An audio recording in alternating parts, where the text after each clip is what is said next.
Hi guys, it's Sean from Strangel Films here, and I'm here today with Matt from Panasonic, and he's going to tell us a little bit about their new 4K DSLR camera, the GH4.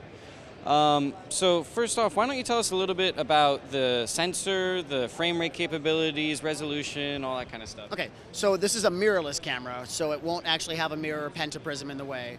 And that means that it's going to be very compatible with lots of different lens types. So if you want to adapt it for, Nikon mount or PL mount, you can do all of those things. And the mount right now is? It's a micro 4/3 mount. So the sensor itself is about a quarter the size of a 35mm sensor you'd see in like a Nikon D800 or a Canon 5D.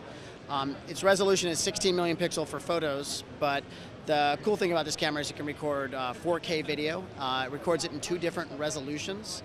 You either have 3840 by 2160, which is quad HD or 1.78 aspect ratio television, or we have a 4096 by 2160, which is a 185 cinematic presentation. You can record in either 30 frames per second, 25 frames per second, or 24 frames per second in 4K. It also has the ability to do, it's a 100 megabit encode for that.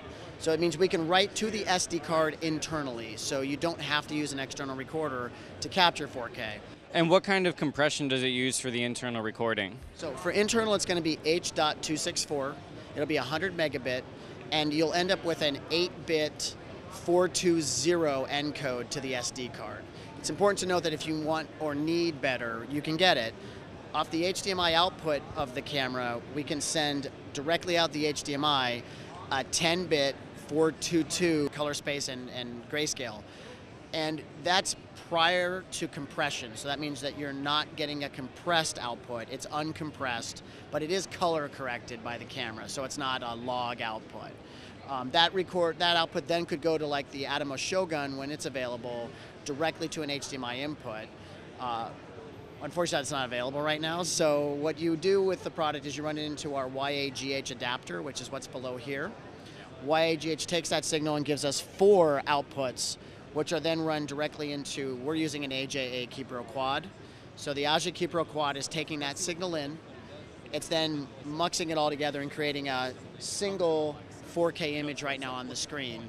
I don't know if you can see this on camera or not, but just to show people what's going on, if we disconnect this one connector, connector number 1, that's what you get, is you actually are losing a quarter of the image. So each cable is effectively sending 1/4 of the picture up and into the television set. Each of these is a 1080 30p signal.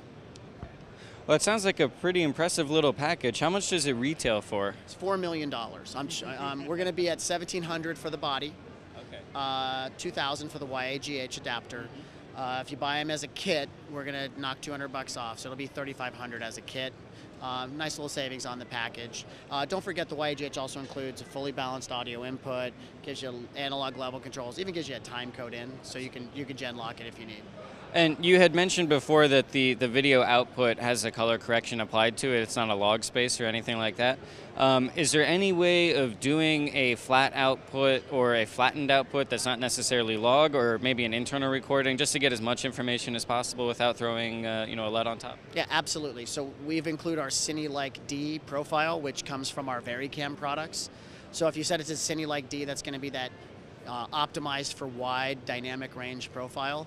And then I usually just desaturate color, desaturate contrast, and I've got a fairly flat profile that gives me lots of opportunity to recover what may ordinarily be lost in like our Cine-like V profile or our photographically optimized profiles.